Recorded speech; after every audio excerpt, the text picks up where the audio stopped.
Agência Sindical apresenta Repórter Sindical, o mundo do trabalho no ar.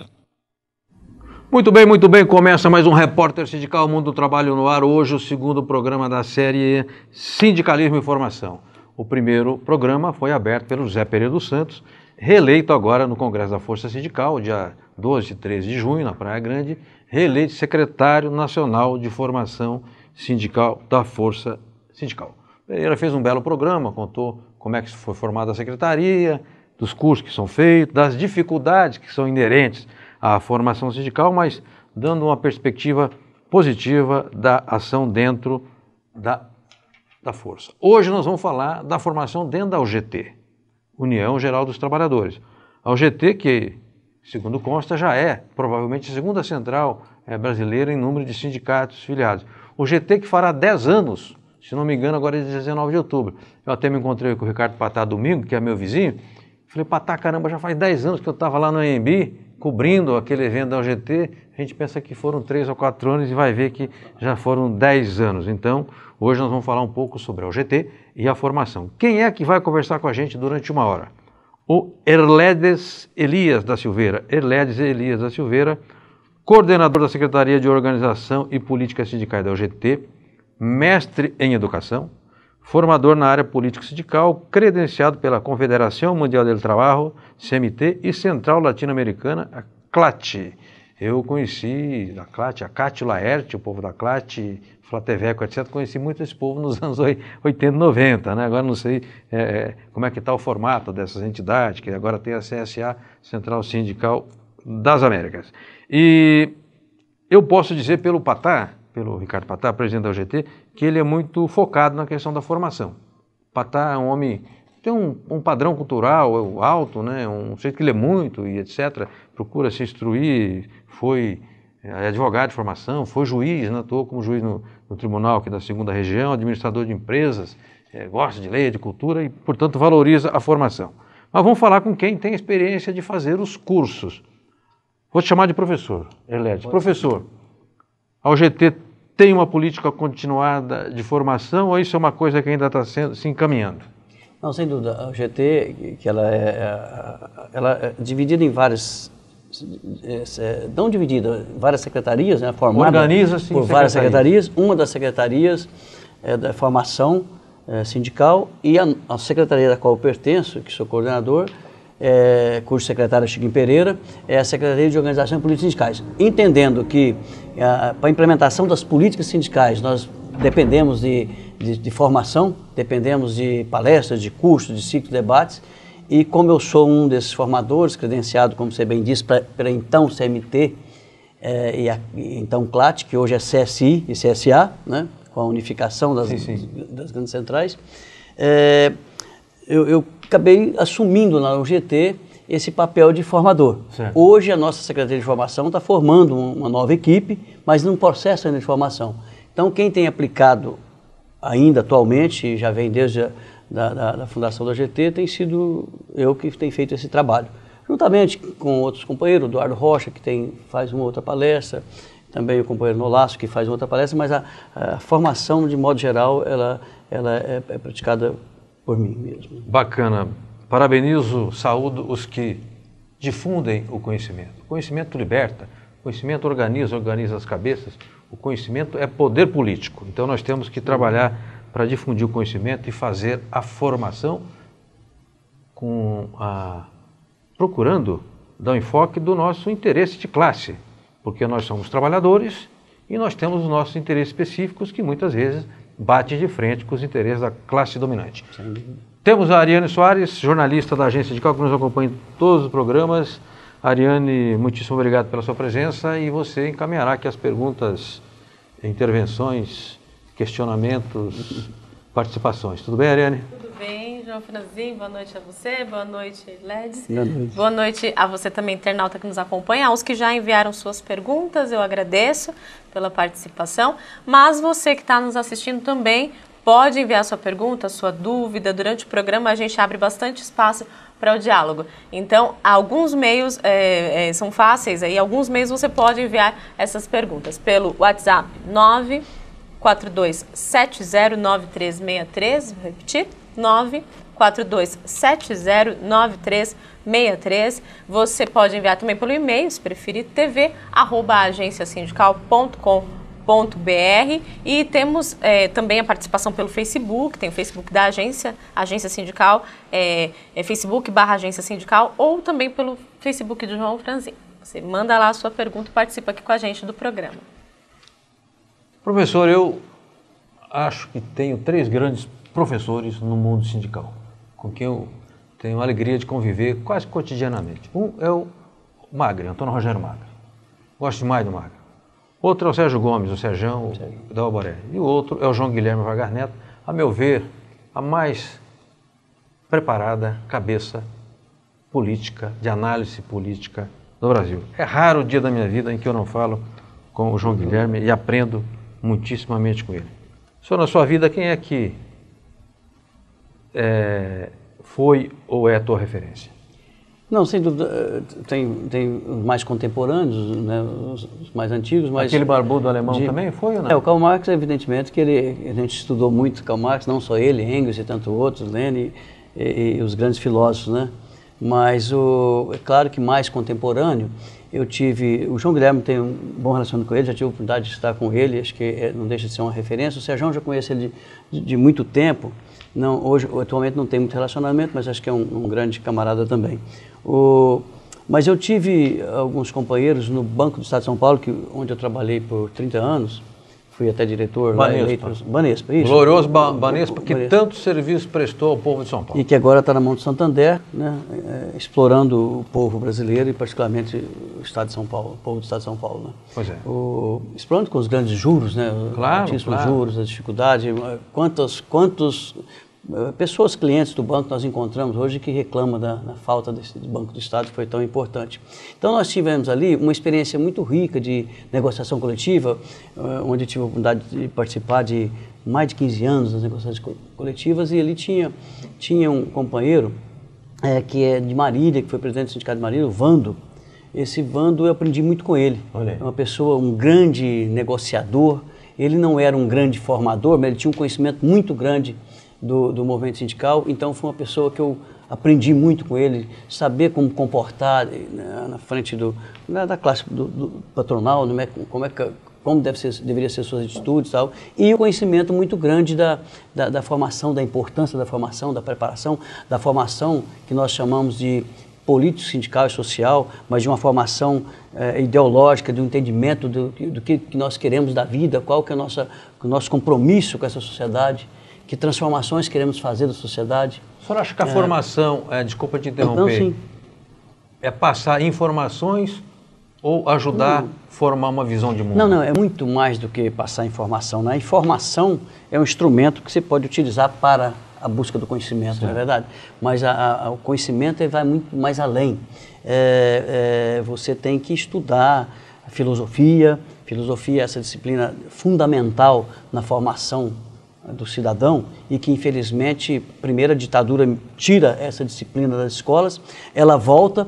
Quando ela volta, não temos mais professor de filosofia nesse Brasil, mas alguns professores de história foram adaptando. E agora esse governo, com a reforma que está propondo, está de novo não tirando a filosofia, mas filosofia, sociologia, política, mas desvalorizando essa disciplina. Então, a busca do conhecimento, ela depende de estudos filosóficos e isso que nós fazemos. Ou seja, claro, não só isso, mas nós iniciamos a nossa formação com o estudo filosófico, a compreensão da vida e do nosso papel. Eu sou um dirigente sindical, que papel que eu exerço, que compromisso que eu tenho com essa sociedade. Eu tenho um compromisso de transformá-la, ou eu estou contente com o que está aí, ou devo mudar? Então é essa a discussão que nós fazemos. E é bom lembrar de Karl Marx, que dizia que os filósofos, né, eles interpretam o mundo de diversas maneiras, mas o mais importante é transformá-lo. E para transformá-lo eu preciso de compreender, eu preciso de viver na prática, o dia a dia, não só. Eu gosto muito da praxis, né? Não basta você ter a teoria, ter os estudos, precisa deles, para te ajudar a compreender, mas a prática é que evidentemente vai te ajudar a caminhar de melhor forma. Ou seja, essa coisa da prática sempre é alimentada pela teoria e a prática sempre se renovando com ela também, a teoria alimentando isso. Né? Já dizia o Hegel, A prática ao critério da verdade, não é isso? Hegel já afirmava. A única frase curta que ele disse na vida inteira dele, viu que a frase dele tem uns 300 palavras, aquelas palavras em alemão que são compridas ainda. Eu quero registrar a presença de 3 companheiros da UGT, aqui, daqui a pouco, se possível, a gente mostra, mas estão lá no fundo. O Roga, que fazia tempo que eu não vi, um abraço a você, a Luciana e o Carlão. Obrigado pela presença de vocês que vieram aqui prestigiar o nosso programa, nos orgulha muito assim a participação, porque significa que vocês estão, quer dizer, abriram mão das suas agendas, das suas atividades para vir aqui ao programa. Muitíssimo obrigado. Muito bem, eu queria já saber se podemos encaminhar as perguntas ou podemos tocar o programa perguntas para a Ariane. Ariane Soares, professor Erledes Elias da Silveira, coordenador da Secretaria de Organização e Políticas Sindicais da UGT, professor, né, formador, né? Está aqui à disposição. Só manda pergunta difícil hoje, tá? Que o convidado vai bater tudo de primeira, tá? Ao contrário, são perguntas fáceis. Quem mandou foi a Leila de Oliveira, ela é jornalista lá de Campinas, assessora de comunicação da Federação Nacional dos Frentistas, a FENESPOSPETR. Ela diz assim: qual a principal autocrítica que cabe hoje aos sindicatos fazer na área da formação? Opa! Pois então, evidentemente que nós sabemos que os sindicatos que têm um papel, teve na sua história e tem um papel fundamental na sociedade e particularmente na relação capital-trabalho ou gestores públicos e trabalhadores do serviço público, né? O sindicato ele exerce esse papel moderador. Diríamos que acho que uma das maiores invenções que teve nesse mundo, nessa área social, foi a criação dos sindicatos, que ele evitou a barbárie, evitou... lembra que o movimento sindical começa com o ludismo, né, com a quebra de máquinas e tal, depois foi, né, havendo o entendimento de que era muito importante ter esse diálogo, tentar buscar a negociação como princípio básico. Então hoje, infelizmente, e aí tem seus motivos, né, infelizmente o movimento sindical ele deixou de cumprir seu papel como ele cumpriu todo o tempo. Não que ele deixou totalmente, afastou totalmente seu papel, mas ele deixou de cumprir aquele papel que ele sempre cumpriu. E não de graça, porque nós tivemos uma ditadura militar que aniquilou com os movimentos sindicais. E os quadros foram cabeças cortadas. Sim, né? Literalmente vidas foram ceivadas, né, sim. nesse processo de golpe militar. E a primeira ataque dos militares foram os sindicatos, sim. Né? A história não nega, a história nos conta isso. Então temos essa crítica. O movimento sindical, eu tenho discutido muito o seguinte: nós precisamos de reinventar o movimento sindical, fizemos alguns debates muito sobre isso. Eu diria o seguinte: nós temos que fazer sindicalismo. Sim. Em outras palavras, é o seguinte: nós vivemos algumas revoluções, né? A primeira revolução na agricultura, onde criou-se as cidades, as religiões, o Estado. Uma segunda revolução industrial, transformando o trabalho artesanal, a manufatura no trabalho industrial, e a globalização dessa economia. Vem a terceira revolução, que é a revolução da tecnologia da informação, e aí pegou os sindicatos meio de calça curta. Os sindicatos demoraram a compreender o significado dessa revolução.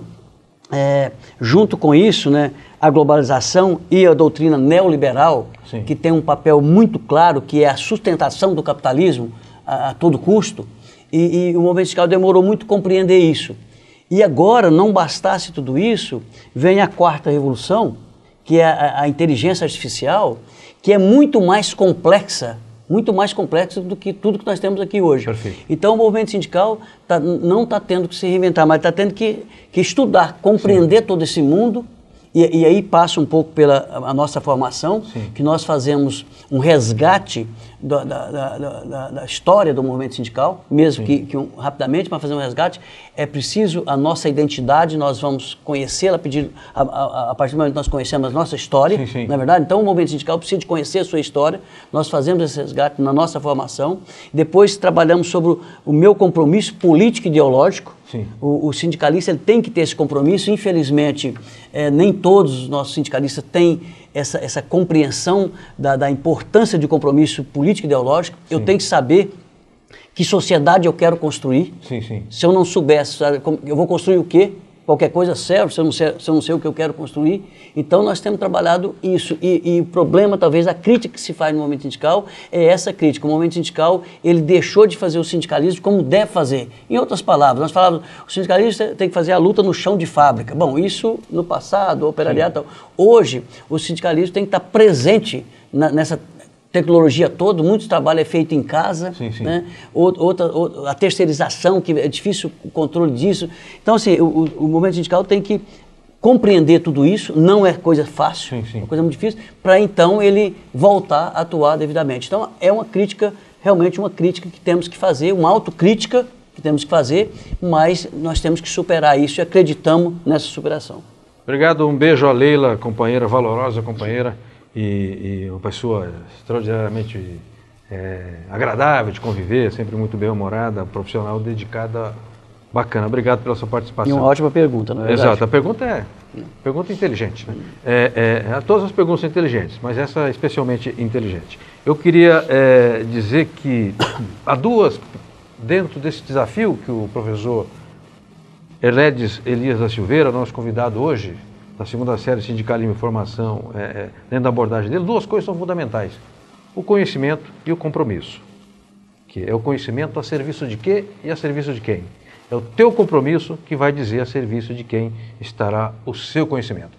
Nos avisa o Edu, implacável diretor, que agora vai entrar o Fala Diap, mas vai entrar sempre com a qualidade e conteúdo do Antônio Augusto de Queiroz, o Toninho do Diap. Quando eu quero saber alguma coisa de Brasília, eu não perco tempo. Eu pego o telefone e ligo para Brasília, porque o Toninho é o que me informa. No dia em que o Estadão publicou que o governo tinha 42 votos e dos 41 necessários, e que, portanto, não tinha certeza de que ia ganhar a reforma trabalhista, liguei para o Toninho falou: lenda urbana, Franzinha, não é nada disso.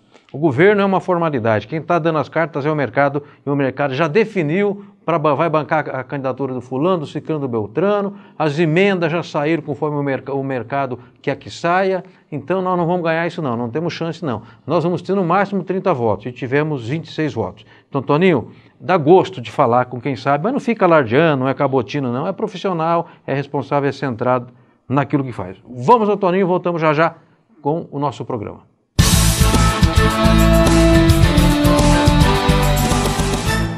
Olá, Franzinho. Aqui é Toninho do Diap, em Brasília, comentando a votação esta semana da reforma trabalhista. Foi o maior golpe sofrido pela classe trabalhadora nos últimos 50 anos. Se aprovou de uma vez só o desmonte dos direitos trabalhistas e um ataque grave às organizações sindicais, retirando delas uma série de prerrogativas, inclusive sua fonte principal de financiamento, de custeio, que foi a contribuição sindical compulsória. No caso específico do direito do trabalho, houve um completo desmonte da nossa CLT. Nós temos no Brasil 3 fontes de direito: a lei em sentido amplo, como a Constituição, as leis complementares, leis ordinárias, os tratados internacionais de que o Brasil é parte. Tudo isso era fonte de direito no âmbito da legislação. A segunda fonte de direito igualmente atacada foi a sentença normativa, ou o poder da Justiça do Trabalho de fixar normas e condições, também fragilizada nessa votação. E, por fim, a negociação coletiva, que antes existia para acrescentar direitos e agora foi modificada para que a negociação possa retirar direitos, ou seja, houve uma mudança em que há a prevalência do negociado sobre o legislado e do acordo sobre a convenção, ainda que a convenção possa ser mais vantajosa para o trabalhador.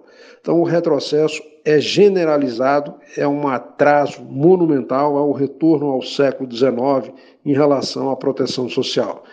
É, de fato, um retrocesso civilizatório extremamente grave. Os trabalhadores precisam reagir a isso, se sindicalizando, fortalecendo as suas entidades. Um grande abraço e até a próxima.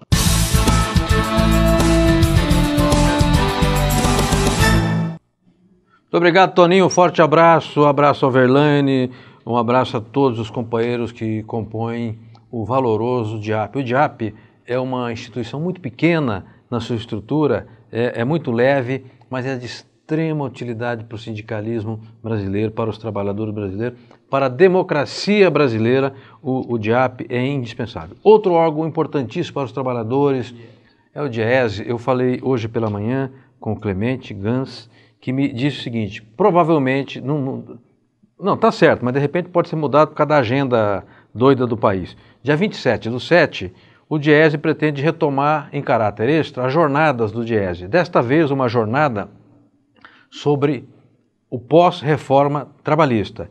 Então, a ideia é reunir os técnicos, o corpo técnico, a direção política do DIEESE, as centrais sindicais e outras entidades, e ali se fazer uma primeira discussão de como enfrentar a reforma já aprovada, embora ainda não efetivada, né? A lei ainda não está em vigor, né? Mas como enfrentar já nas campanhas salariais. A ideia do DIEESE, junto com as centrais, com algumas confederações, eu conversei com o Arthur da CNTA, é já orientar suas bases para fazer o enfrentamento agora, nas fábricas, nas lojas, no local de trabalho, nas campanhas salariais. Dia 27, portanto, nós vamos divulgar na agência sindical e vamos acompanhar também. Todos sabem que a reforma trabalhista foi aprovada, o massacre da Serra Elétrica. Para você que tinha dúvidas sobre o que pretende o neoliberalismo, está aí a prova materializada de que é barbárie, é exército alemão, passa com os tanques na ida e dinamita as pontes na volta. Essa é a tática do exército nazista, o neoliberalismo é igual na sua concepção ideológica. E como política, professor, nós não podemos ser estreitos, porque quem é estreito é despolitizado. Observe como a vida é curiosa. O melhor discurso que foi feito no Senado foi o Fernando Collor de Mello. A gente que já jogou tanta pedra no Fernando Collor, ele teve o cuidado de escrever o seu discurso. Eu até estou divulgando na agência sindical. Historiou por que a legislação trabalhista existe, qual a sua razão, remeteu lá ao passado seu avô, Lindolfo Collor, que foi parceiro do Getúlio Vargas na Universidade Federal de Ouro Preto, nos bancos escolares em 1908, 1909, foi ministro do Getúlio, era uma revolução ter um ministro do Trabalho naquela época, e ele disse assim, ao contrário do que o governo está pregando, que haverá paz, não, haverá desassossego, haverá atrito e haverá conflitos daqui para frente porque vocês jogaram o trabalho no limbo, na insegurança jurídica. Toda a segurança para o capital, nenhuma segurança para o trabalho. Eu ouvi isso, não foi de um cara de esquerda, eu ouvi isso de um homem que é de centro, é de direita talvez, o Fernando Collor de Mello. Então quero aqui saudar o Fernando Collor, porque eu nunca imaginei que um dia eu fosse elogiar uma atitude dele. Mas como em política nós não podemos ser estreitos, e senão nós somos sectários, eu sou obrigado a fazer esse reconhecimento aqui do seu papel. Ele foi coerente e disse que ia votar contra, e votou contra, e justificou porque votou. Professor, nós vamos aqui, programa, a gente procura dar uma dinâmica, senão só eu fico falando, etc, etc. Vamos pedir que mais telespectadores, amigos, internautas e colaboradores do programa façam perguntas ao professor Erledes Elias da Silveira, da UGT. Vamos à próxima. O Chiquinho Pereira, presidente do Sindicato dos Padeiros de São Paulo, também mandou sua pergunta. Ele mandou algumas perguntas, conforme for, a gente depois faz encaminhamento às outras. Ele diz assim, com a aprovação da reforma trabalhista, o papel do dirigente sindical tende a sofrer alterações. Os sindicatos brasileiros estão preparados para formar esses dirigentes? Muito bom, Chiquinho, estamos aqui, firme. Claro que isso preocupa demais o movimento sindical, e nós que somos dessa área de formação, porque, infelizmente, o movimento sindical não está preparado para enfrentar essa nova situação. No começo, como eu disse, a própria revolução da tecnologia da informação já deixou o movimento sindical um pouco perdido. Hoje que ele estaria começando a compreender, e com essa reforma trabalhista, que bem disse o Franzinho, essa reforma ela vem acabar, o objetivo dela é claro, acabar com o movimento sindical e com isso acabar com os direitos dos trabalhadores, isso é muito claro. Então é preciso que nós tenhamos propostas, né, e discutir com o trabalhador como nós vamos sair desse buraco. E eu não tenho dúvida, e eu tenho conversado muito inclusive com o Chiquinho, que o nosso caminho é aproximar do trabalhador. O nosso caminho é discutir no dia a dia com o trabalhador. O nosso caminho é filiar, associar, o termo que eu quero usar, cada vez mais trabalhadores no sindicato. É o papel que nós deixamos de exercer, não digo que genericamente todos os sindicatos, mas grande parcela do sindicato deixou de exercer, que é o trabalho de filiação do trabalhador, o trabalho de convencimento do trabalhador da importância que tem o sindicato. Fazer com que o trabalhador compreenda que tudo que nós conquistamos na relação capital-trabalho ou gestores públicos e servidor público, foi a nossa luta que conquistou, que custou vida, que vidas foram ceivadas, a luta das mulheres, né, que lutavam numa fábrica para ter condições dignas de trabalho e foram queimadas pelo patrão. O 1º de maio, que companheiros foram assassinados, outros enforcados, prisão perpétua, porque lutavam também para diminuição de jornada de trabalho, condições dignas. Então isso nós temos que continuar a discutir, voltar, melhor dizendo, a discutir com o trabalhador. E o caminho eu não vejo outro, senão esse da formação. Né, da formação que eu chamo político, sindical e social. O trabalhador precisa de compreender que ele é um ser político, né, e ele precisa de inserir nesse processo, ele não pode ficar alheio a isso, até porque todos nós, Aristóteles dizia, né, todos nós somos políticos porque todos nós dependemos dos outros. Sim. Então é preciso ter essa compreensão e, mais do que isso, é preciso compreender que tudo isso está muito arquitetado dentro de um modelo, de uma doutrina que você bem disse, que é a doutrina neoliberal, que vem lá do liberalismo, que nada mais é do que a liberdade também não só dos aristocratas, mas dos burgueses, também poder explorar a força de trabalho para acumular riqueza para si. Tem que compreender, depois passou a chamar neoliberalismo, porque em 73 nós tivemos uma outra crise, teve 29, depois 73 a crise do petróleo, então discutiu-se a criação de um novo modelo com os ajustes, mas que nada mais é do que o liberalismo mais ou menos retocado, que foi chamado de neoliberalismo, que tem claramente o propósito de cada vez mais ter o domínio do capital e o lucro mais lucro, né? Esse é o objetivo, e numa posição muito clara, a redução da mão de obra no mundo para 40% do que há hoje. No futuro ainda mais além, para 20%. Exatamente. E diga que hoje nós estamos vivendo um mundo do precariado, o mundo do trabalhador precário. O mundo do trabalhador precário é aquele que não tem direito a nada, é aquele que trabalha sem ter a dignidade da vida. E dignidade da vida não é tanta coisa assim, é ter o direito de morar, o direito de estudar, o direito de saúde, o direito do saneamento básico, o direito do esporte, do lazer. É isso que nós queremos. Nós não estamos querendo nem fazer uma revolução, pelo menos no primeiro momento nós estamos querendo ter dignidade de vida. E, infelizmente, essa doutrina liberal, ela aponta para acabar com essa dignidade, não há interesse, né, em melhoria de vida do trabalhador. Então é isso, sem a formação, sem esse caminho, nós não vamos mostrar para o trabalhador, primeiro formando os nossos dirigentes, num segundo momento, formando o nosso trabalhador, né, que não é dirigente. Obrigado, professor. Excelente pergunta, Chiquinho, excelente resposta. Antes de chamar a reportagem, por coincidência e feliz coincidência, da abertura da Escola de Formação Sindical da CTB, funcionando aqui perto, inclusive no sede do Sindicato Marceneiro, na Rua das Carmelitas, aqui rente à Praça da Sé. Eu queria fazer aqui rapidamente 2 comentários. O neoliberalismo é o terror da revolução. A classe dominante entende que ganhou a luta de classes ao derrotar o bloco soviético, etc, etc. Então toda revolução tem o seu terror, já disse lá Robespierre, é a guilhotina. Então agora eles estão aplicando o massacre da serra elétrica em cima do mundo do trabalho. E eu quero fazer um segundo comentário.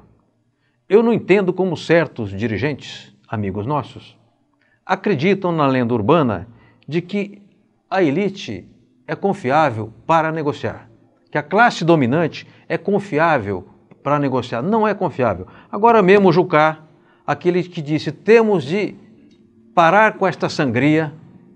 O Jucá, que não resistiria a uma CPI, a uma investigação num país mais organizado, numa França, numa Inglaterra, numa Suécia, estava fora da política, para não dizer que estaria no outro local, né, recolhido. Ele hoje disse o seguinte, nós não temos nenhum compromisso que na medida provisória vamos restabelecer o imposto sindical, o custeio das entidades.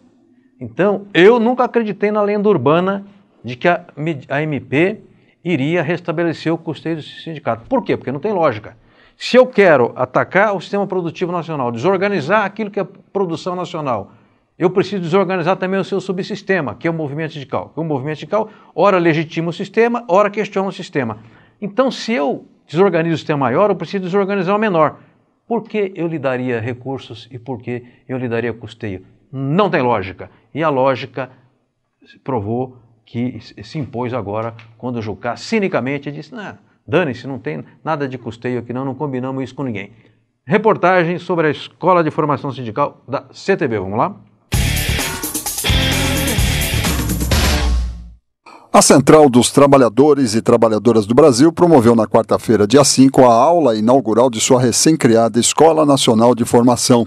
O evento, realizado no auditório do Sindicato dos Marceneiros, em São Paulo, teve palestra ministrada pelo jurista José Carlos Arouca com o tema Repensando o Sindicato nos Momentos Atuais. Olha, a nossa central, desde a sua fundação, a gente dá uma prioridade à questão da formação da consciência dos trabalhadores e trabalhadoras.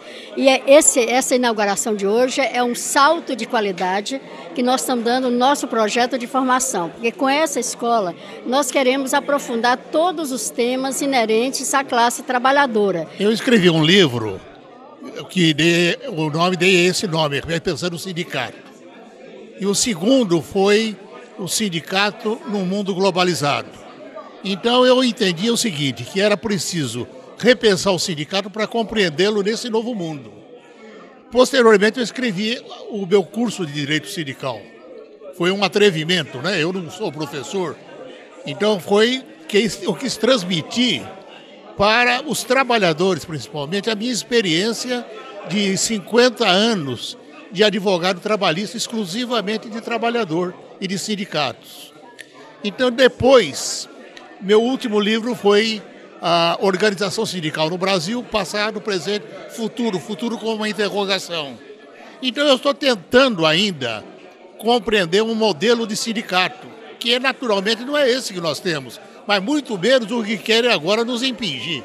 O início aqui da Escola de Formação Nacional da CTB, ela vai no sentido de formar os seus quadros, né? De fazer um debate sobre a conjuntura, de educar os seus quadros para que nós possamos dar uma resposta à altura para os trabalhadores nas bases. É muito importante que os trabalhadores, que a classe trabalhadora, ela tenha uma consciência para si, né? Ela seja uma classe voltada para si, né? Que ela conheça os problemas da sociedade, como a sociedade, quais são os ataques que ela vem sofrendo ultimamente. Então é uma iniciativa muito boa que nós vamos buscar dar todo o incentivo na questão da formação, que isso é crucial para o movimento sindical nesse momento. Na verdade, a gente vive o dilema da qual a classe dominante tenta impor uma ideologia.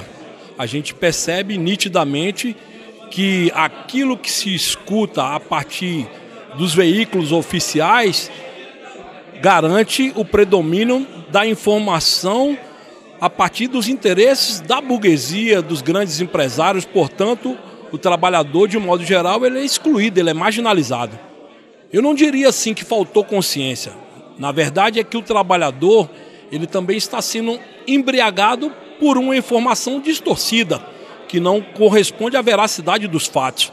É por isso que nós atribuímos a iniciativa como essa um papel importante, não somente de levar a boa, correta e consequente informação, mas, sobretudo, ajudar no processo de conscientização. Muito bem, voltamos com o Repórter Sindical Mundo do Trabalho no ar. Hoje o segundo programa da série Sindicalismo e Formação. Lembrando que o nosso programa sábado agora passará em Guarulhos, canal 3 da NET, TV Guarulhos, mostrar aqui a plaqueta. TV Guarulhos, todo sábado, das 20h30 às 21h30, canal 3 da NET. Ou pelo site tvguarulhos3.com.br. Um abraço a Fernando Mauro, um abraço a Cássia e a todos, Fabinho, a todos os demais companheiros da TV. Também passamos em Brasília. Em Brasília, terça-feira, canal 12 da NET, das 18 às 19, se não me engano. Depois eu me lembro na minha anotação aqui, mas acho que é das 18 às 19. Aí a reprise, etc. Então, nosso programa passará em Brasília e lá no centro O centro do poder não é lá, o centro do poder é onde a economia é organizada, os capitalistas que mandam. Tá? Ali tem mais os tarefeiros do capital, mas para todos os efeitos, a chancela é feita ali. Professora Elides Elias da Silveira, não vamos aqui mais discutir as coisas mais abstratas, vamos nas coisas mais concretas. Como é que é o curso? É uma sala de aula? Vocês fazem também telecurso, assim, utilizando a internet? Como é que as pessoas se inscrevem? Tem custo? Então, os cursos nossos, nós fazemos um curso no Brasil inteiro, sempre via as nossas UGTs estaduais, nós temos cada estado e no Distrito Federal nós temos sempre a UGT, quem demanda é o GT estadual? Sim, quem demanda é o GT. Claro, os sindicatos solicitam, né, ou a própria UGT solicita, então nós aplicamos esses cursos presenciais, esses cursos em todos os estados nossos. E os cursos, de modo geral, são cursos feitos para os dirigentes sindicais. Mas já temos avançado em alguns, no Paraná, por exemplo, já temos aplicado cursos para os próprios trabalhadores, especificamente para o pessoal do serviço público. Então, esses cursos são feitos ali presencial, mas de uma forma muito interativa. Nós trabalhamos sempre com a participação dos participantes no debate, envolvendo eles a todo momento, inclusive todo curso, que normalmente são de duração de 2 dias, mas tem curso que é de 3 dias, tem curso de 3 dias com menos pessoas, nós damos um curso de comunicação e oratória, entendendo que nós não discutimos só as técnicas, na comunicação e oratória nós também discutimos a política, porque eu preciso saber qual que é o conteúdo político, a mensagem política que eu vou falar para os trabalhadores. Então, para falar bem, precisa aprender a pensar bem. Pensar bem e saber o que fala, né? Então nós trabalhamos nesse curso de comunicação e oratória, que é um curso de 3 dias, muito rápido, é claro, mas para 20 pessoas, né? Porque aí a gente grava o começo, grava o meio, grava o fim, temos diversas atividades, usando as técnicas, por exemplo, como é que nós temos uma atividade de teatralização, como é que você trabalha com o seu corpo, com os seus gestos, sem usar a voz. Entendi. É uma atividade muito legal e com resultado assim magnífico. Ainda pretendo escrever um livro com resultado dessa atividade. E essa interação é muito boa porque nós damos também trabalhos em grupo, e dos trabalhos em grupo sai um resultado. Então, cada curso nosso tem resultado. Que resultado é esse? Ações que devem ser feitas, por exemplo, agora com essa proposta, com essa reforma que até então era proposta, que agora já foi aprovada, e a Previdência que está aí também em encaminhamento, nós damos atividades, por exemplo, o que você acha da reforma trabalhista? Ela gera emprego, como está sendo tão divulgado? Quais os pontos principais de mais ataque na organização dos trabalhadores? Então, exercício desse tipo, idem para a Previdência. Então, os grupos fazem os seus trabalhos, esses trabalhos são apresentados no final e com aprovação de todos os participantes. Então, embora seja um curso, mas nós tiramos de lá ações efetivas definidas pelos participantes. Inclusive, os nossos congressos, nós temos anais do nosso congresso, grande parte das ações definidas no nosso congresso, claro, não só tem nossas plenárias, nossos debates, mas muitas das ações são ações oriundas exatamente desses cursos que fazemos. Bacana, bacana. O Edu chamou o intervalo, mas antes do intervalo eu quero fazer aqui passar uma informação. As centrais sindicais se reuniram hoje em São Paulo, produziram uma nota sintética, uma nota inteligente, uma nota politizada, com a orientação correta, dizendo é preciso resistir aos efeitos práticos da reforma. Ontem eu falava com alguém e disse assim, mas a lei, eu digo, rapaz, na época da ditadura tinha o decreto 477, que dizia que o estudante não podia fazer política, a gente fazia política. Dizia que não podia fazer não sei o quê, porque era a lei de segurança nacional. Nós, claro que sabíamos fazer, não era porra louca, ia para cima do mesmo jeito. Não podia fazer greve, cada lei de greve, fazia greve. Então, nós vamos trabalhar para que essa lei não pegue. Tem a lei boa que pega e a lei ruim que não pega. Vamos trabalhar, fazer o possível de resistência para que essa maldita lei da reforma trabalhista não pegue. A nota das centrais sindicais vai nesse sentido. E a CNTA, que é a Confederação Nacional dos Trabalhadores da Alimentação, instruiu seus 160 sindicatos filiados, acho que são 14 federações, dizendo o seguinte, não aceitar essas imposições nas negociações coletivas e fez lá 7, 8 pontos que são os mais drásticos e diz, diante desses pontos, a sua reação tem que ser assim, assim, assado. Isso é orientação, isso também é formação, né, professor? Sem dúvida, sem dúvida. porque dá a informação que orienta a cabeça das pessoas. Claro. Temos intervalo com a nova Central Sindical de Trabalhadores, voltamos já com o professor Erledes Elias da Silveira, da UGT, falando sobre formação sindical. Vamos lá?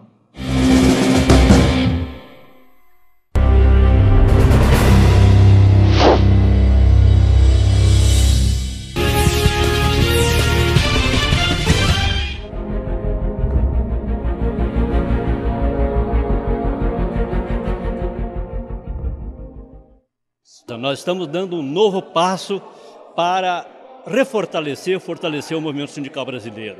Logicamente que nós temos aí um enfrentamento muito grande, nós estamos lutando contra o capital, contra os empresários, contra uma política desenfreada, um tratoraço em cima dos trabalhadores, mas esse é o nosso objetivo. Aqui, deste congresso, o quarto congresso da nova Central, vão sair novas propostas. A Central já tem propostas firmadas para o movimento sindical brasileiro. E agora estamos reforçando com novas ideias, novos projetos e tal. Mesmo porque há necessidade disso pelo enfrentamento que nós estamos tendo, né?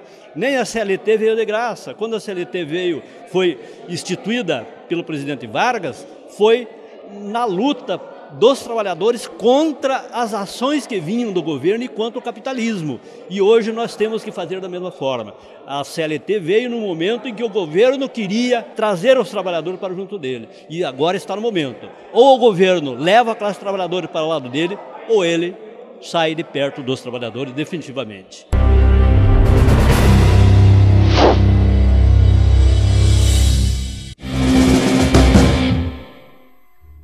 Parabéns à Nova Central pelo seu congresso, pela sua coerência, por andar em linha reta. Um abraço ao Calixto, seu presidente, ao Moacir, Tesc, ao Arthur Bueno de Camargo, ao Luizinho, que preside a entidade aqui em São Paulo, e ao Wilson. O Wilson sempre vejo ele de terno, tá? Hoje ele estava... Falei, será que é o Wilson lá do Paraná? Era o Wilson mesmo. Muito bem, nós temos perguntas, eu passo a nossa Ariane Soares para que encaminhe ao nosso professor Erledes Elias da Silveira, da UGT, sobre formação sindical. Vamos lá. Vamos, Ricardo Pauletti, que nos assiste através do Facebook, também mandou sua pergunta. Ele fala assim: como animar, convencer os trabalhadores a se filiar aos sindicatos? Professor, dá licença um minutinho. Pauletti, que foi da Alboré, na época do Serjão, da Marrise, do João Guilherme, etc., e hoje atua na FEPESP, que é a Federação dos Professores do Estado de São Paulo, presidida pelo Celso Napolitano, que também preside o DIAP. Pauletti, que pergunta, né? Já pensou se deixa uma varinha de condão que fala, opa, faz assim. E eu estaria aí ganhando dinheiro por aí, né? Porque descobriu. Ou vendendo ilusões. Ou vendendo ilusões. Mas eu acredito o seguinte, eu acredito no ser humano, né? Eu acredito que é possível a gente debater, discutir, conversar de forma fraterna, de forma honesta, sincera, ética, com os trabalhadores. Eu tive uma experiência grande como professor do Estado, depois professor universitário, e eu sempre procurei nas minhas aulas envolver, ser muito interativo com os alunos. E eu gosto sempre de lembrar que numa aula que eu era professor de matemática e física, e eu tenho a matemática como uma filosofia, estava dando uma aula e eu me lembro no governo Lula que ele tinha aprovado aquela lei que todo aluno oriundo da escola pública, ele teria uma pontuação para entrar na universidade pública. E eu estava dando aula de matemática e comentei, gente, vamos prestar atenção, porque agora, já pensou, vocês aqui são de escola pública, vão ter uma pontuação na nova lei aprovada aí pelo governo. Aí um aluno lá da última carteira, um bom aluno de matemática, está dizendo, professor, isso não é uma forma de camuflar a qualidade da educação? Opa, pera, vamos discutir, é uma questão política que está colocando, importantíssima. Sim. Bom, foi muito interessante, porque de lá nós criamos um núcleo de debate político na escola, vocês têm que envolver todo mundo, e fizemos um debate com os candidatos a vereador, que era a época de eleição, foi até quando nós elegemos aqui em São Paulo a companheira Irudina, a prefeita, sim. E isso foi em Pirituba, no bairro de Pirituba aqui em São Paulo, nós conseguimos convidar, a 42 candidatos, se não me engano, nós conseguimos convidar todos e apareceram oito candidatos, um de cada partido. E foi muito interessante porque quem montou tudo foram os alunos e nós só orientávamos e eu fui convidado por eles para ser o mediador lá do debate. Se vocês verem as perguntas que esses jovens de 16, 17 anos, 8 anos fizeram para esses candidatos, vocês não acreditam. Impressionante. Aí eu me lembro que um companheiro lá, que era vereador, candidato à reeleição, ele, até de um partido à esquerda, ele falou assim, professor, que saia justa você nos colocou. Eu falei, os alunos, vocês falam que jovem não gosta de discutir política, o que nós temos que discutir a política, a verdadeira política com a sociedade, com a juventude. Então eu acredito, Paulete, que o movimento sindical tem que, sai do ar-condicionado, da cadeirinha gostosa e tal, vai para lá onde está o trabalhador, vai encontrar com o trabalhador, e muitas vezes não é muito simples não, com a terceirização, com esses novos modos operando a relação da questão do trabalho, da relação capital-trabalho, vai dificultar muito mais. Com a quarta revolução, pior ainda. Pior ainda, esse trabalhador, você não vai ter esse trabalhador fácil de ser encontrado às vezes. Então, nós temos que ir para os bairros onde mora o povo, onde mora o trabalhador, nós temos que envolver nos organismos da sociedade. Se resgatarmos a luta do movimento sindical, o movimento sindical ele não foi só a discussão da relação capital-trabalho, o movimento sindical ele atuou na sociedade. Eu fui convidado a fazer uma palestra sobre cooperativas, e achei muito interessante que ao fazer a pesquisa, então vimos lá, descobrimos lá, que já até conhecíamos, que as cooperativas foram criadas na Revolução Industrial, sim, pelos dirigentes, pela luta sindical, pelo dirigente sindical, porque precisaria criar uma condição melhor para aqueles trabalhadores, em termos de preço, de produtos, etc. Então, era uma luta social. Então nós temos que envolver na sociedade, nós temos que discutir no nosso bairro a questão da saúde, saneamento, a questão da educação, ou seja, ou nós entendemos que o movimento sindical ele tem que ter uma atuação na sociedade, uma firme atuação na sociedade, porque é ali que mora o trabalhador, é ali que mora a trabalhadora, é ali que mora todos nós, né, moramos, ou seja, então ele precisa de aproximar desse pessoal. Não é só pensando que lá dentro da empresa, dentro da firma, até porque ele vai ter dificuldade em estar encontrando esse pessoal. Perfeito. Professor, só para aqui, a título, não quero complementar, só fala que foi redonda. Vou dar 2 exemplos. Em Guarulhos, onde eu atuo lá nos metalúrgicos, tinha uma eleição municipal. Aí o sindicato, segundo turno, vão apoiar quem? Aí nós apoiamos o Sebastião Almeida, que foi prefeito em 2 ocasiões. E qual foi o compromisso que a gente fez ele assinar com a gente? Que ele iria investir em saneamento básico. Então, se existe hoje saneamento básico em Guarulhos, foi porque o sindicato dos metalúrgicos, a categoria metalúrgica, exigiu que o candidato assinasse um documento com a gente. E ele cumpriu lá, dentro do possível, e a primeira coisa que ele fez foi, absurdo, parar de jogar esgoto da prefeitura, sair e jogar esgoto no clube de campo dos metalúrgicos, que jogava lá, poluía os nossos córregos. Aquele sindicato fez o primeiro encontro sindical ambiental, e nós chamamos sindicalistas e chamamos empresários. Não foi nenhuma empresa, não compareceu nenhuma. E nós temos lá, eu tenho conversado com o Nildo, que é o diretor de saúde, para que a gente coloque a questão do meio ambiente nas CIPATs, para que leve para a CIPATs o debate ambientalista, para que não discuta, é importantíssimo, claro, é urgente a saúde ocupacional, a saúde nos ambientes de trabalho, mas também envolver a questão do meio ambiente. Eu quero mostrar um material a propósito. Este é um livro que eu comprei no sebo hoje. O dia em que Vargas morreu, 24 de agosto de 54, se não me engano, o dia que ele se matou. Quem escreveu foi o repórter Araquém Távora. Eu vendo, eu gosto de rato de sebo, né? Quem fez essa capa? Que aí você vai ver que a capa foi um grande artista plástico chamado Ruben Gershman que fez.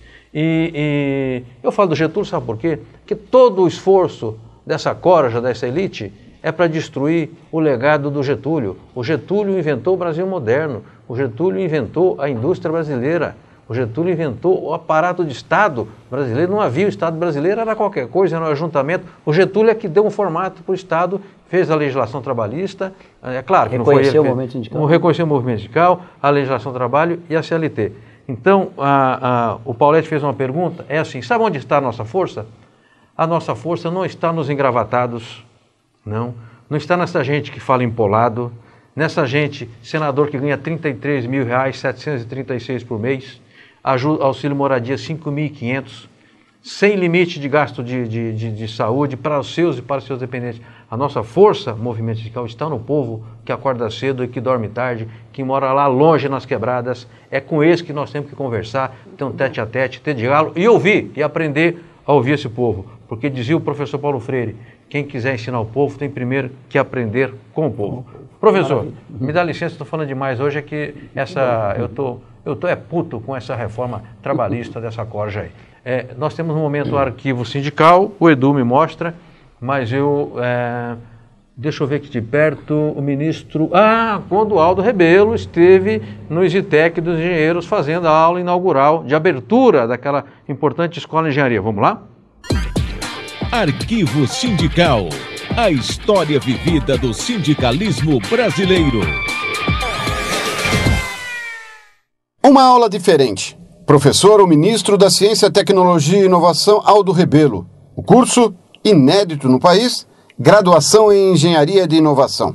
Os alunos, eles vão ter a possibilidade de se capacitar e de adquirir ferramentas e métodos e instrumental que os permita atuar de maneira muito efetiva, de maneira muito consequente no mercado de trabalho. E acima de tudo porque é um projeto inovador. Nossos professores estão sendo treinados desde agosto do ano passado para começar essa turma já dentro desse contexto. Este é o curso mais novo do EasyTech, o Instituto Superior de Inovação e Tecnologia. Criamos essa faculdade de engenharia dentro de uma estrutura sindical, que é outra novidade, nunca aconteceu, nunca ninguém fez, mas a gente separou uma parte dos investimentos do sindicato para isso, porque a gente entende que isto aqui é um investimento, um grande investimento, um dos maiores que um sindicato, que uma instituição social pode fazer. A primeira turma é de 54 alunos. Nós temos a certeza que o caminho é correto e vamos aqui trabalhar de uma forma incansável para que nós façamos dessa faculdade uma referência para o Brasil e que nós tenhamos a condição de contribuir para um Brasil mais justo, melhor tecnicamente e que possa evoluir nas discussões e que a educação seja um carro-chefe para todas as nossas questões brasileiras. A própria faculdade aqui no EasyTech já é uma inovação importante. É uma iniciativa ousada, pioneira, não só pelo curso se chamar de Engenharia da Inovação, mas também por reunir o esforço do sindicato, dos engenheiros na área de educação. Eu creio que a iniciativa está destinada a ser vitoriosa e vai contar com todo o apoio do Ministério da Ciência, Tecnologia e Inovação. Arquivo Sindical. A história vivida do sindicalismo brasileiro. Muito bem, voltamos com o Repórter Sindical Mundo do Trabalho no Ar, hoje ao vivo, aqui pela TV Agência Sindical, com o professor Erledes Elias da Silveira, da UGT, sábado agora na TV Guarulhos, canal 3 da NET, das 20h30 às 21h30, terça-feira que vem, em Brasília, no canal 12 da NET, das 18 às 19 horas. Professor, quantos cursos, rapidamente, o senhor já coordenou no Brasil? 100, 200, 300? Então, é difícil falar, mas eu quero dizer que pela UGT, por volta dos 250. É claro que eu já trabalho nessa... É curso para Dedéu, hein? Mas eu trabalho já há uns 15, 16 anos, que antes trabalhava, então, fui credenciado pela Confederação Mundial do Trabalho, então Confederação Mundial, né, que agora é a CSI, e também a CLAT, que hoje é a CSA, e aí eu tive a oportunidade de dar muitos cursos, que eram projetos que vinham de verba do exterior, essa verba vinha baseada em projetos que nós desenvolvemos aqui, então tem muitos cursos também por eles, né? Perfeito. Ariano Soares, rapidamente, a nossa última pergunta do programa. A outras perguntas não vai dar para fazer, passe aqui ao nosso professor convidado. Robson Jucazola, jornalista da FEComércios, também mandou sua pergunta. Hoje, qual área do movimento sindical solicita maior investimento das entidades em formação? Robson, obrigado. Sim, nós temos...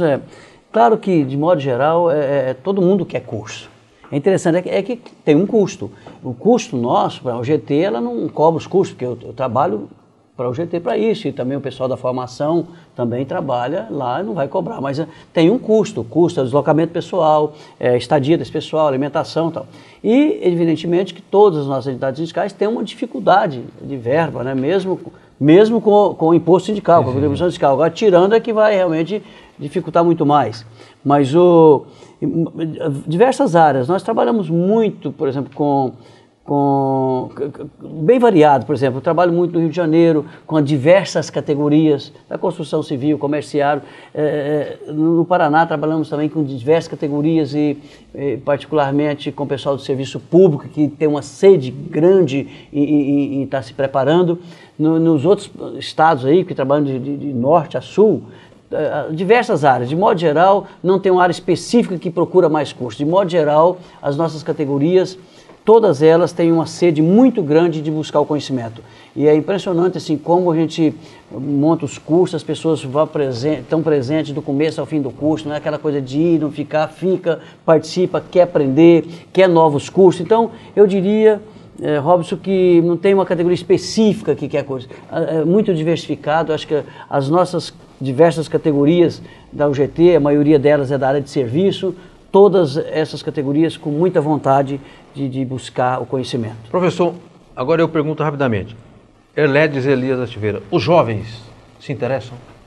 Sim, o jovem, você tem que saber lidar com o jovem, você tem a linguagem do jovem. Eu dei aquele exemplo há pouco exatamente por isso. Quem acha que o jovem não quer discutir, o jovem quer discutir. Agora, o movimento sindical tem um problema sério em trazer o jovem para o sindicato, porque o jovem vem com ideias novas, ideias modernas. O jovem não vai ficar discutindo aquela discussão, né, que ele não compreende a realidade dele, está fora da realidade dele. Então, nós temos que investir no jovem. Eu tenho a felicidade de ter encontrado, claro, numa sala de 30, 40 alunos, você encontra lá 5, 6 jovens.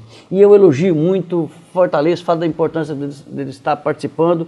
E os sindicatos, a nossa direção sindical, que, diga-se de passagem, já está com uma faixa etária, né, bem avançada, ela tem que abrir espaço obrigatoriamente para a juventude se ela quiser enriquecer cada vez mais o movimento sindical, dar andamento, continuidade do movimento sindical, com a compreensão da realidade desse jovem e que o jovem traga a sua contribuição para dentro do movimento sindical. Perfeito, perfeito. Aprender, ouvir o jovem, entender o jovem, que ele fala de outra forma, ele tem outros ritos, ele tem outro gestual, ele não é MPB, ele é hip hop, e todas essas coisas que já são sabidas, só questão de ter, digamos, a disposição de falar com o jovem e trazer a juventude para dentro do sindicato. Eu quero agradecer muitíssimo você que nos acompanha, você que fez perguntas, participação no nosso programa. Te mandar um abraço a quem vai nos assistir em Guarulhos, em Brasília e outros locais também. E agradecer especialmente o povo da UGT que esteve aqui, os companheiros já citados, e o professor Erledes Elias da Silveira. Muitíssimo obrigado, muito obrigado, viu, professor? Volte outras vezes. Nós estamos combinando aqui no intervalo de ir lá na agência sindical para a gente gravar um vídeo lá, um vídeo da semana para falar de um instituto, de um centro de estudos ligado ao GT. E dia 20, o Wagner Freitas, presidente da CUT, estará aqui. A não ser que atropele a agenda de um jeito doido e ele não possa vir, mas nós batemos um papo no encontro que tivemos outro dia lá com o Mino Carta, foi fazer uma falação sobre comunicação na CUT e a gente bateu o martelo no dia 20. Então, até quinta-feira que vem, um novo repórter sindical debatendo as questões do mundo do trabalho. Antes de acabar o programa, dizer o seguinte: se você tem ilusões em relação à nossa classe dominante, jogue isso na lata do lixo. Essa classe dominante aí não presta para nada. Nós temos que nos organizar, povo, sociedade, e defender os nossos interesses, porque eles jamais defenderão aquilo que é o interesse popular, o interesse da democracia, o interesse da nação, o interesse do Estado de Direito, aquilo que nós construímos com tanto sacrifício no processo constituinte, nas lutas contra a ditadura. Vamos nos organizar, vamos nos unir, nós temos tantas coisas em comum, nós temos que construir convergências. Então, feito o sermão aqui, mandar mais de novo, novamente um abraço a todos e a todas, e até quinta-feira que vem.